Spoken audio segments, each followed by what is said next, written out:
আসসালামু আলাইকুম গাইস, কি অবস্থা? কেমন আছেন? আপনারা সবাই ভালো আছেন? আলহামদুলিল্লাহ আমি ভালো আছি। আজকে ভিডিওটা নিয়ে আসলাম।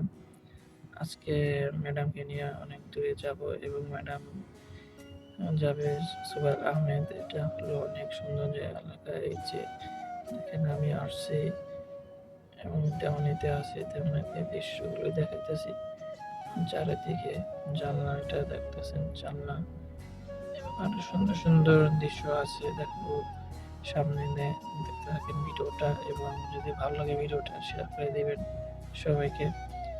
আর এই দেখতেছেন কত সুন্দর দৃশ্য এবং এই দৃশ্যগুলো বলার বাইরে। দেখেন এগুলো দিয়ে চা খায়। এই যে দেখতেছেন একটা ছবি, ওই ছবি গ্রুপে মনে করেন সব কুইতিরা একসাথে বসে এবং খাওয়া দাওয়া করছে এবং বসে যে ছবি তুলছে। এটা হলো অনেক সুন্দর একটা জিনিস। এগুলো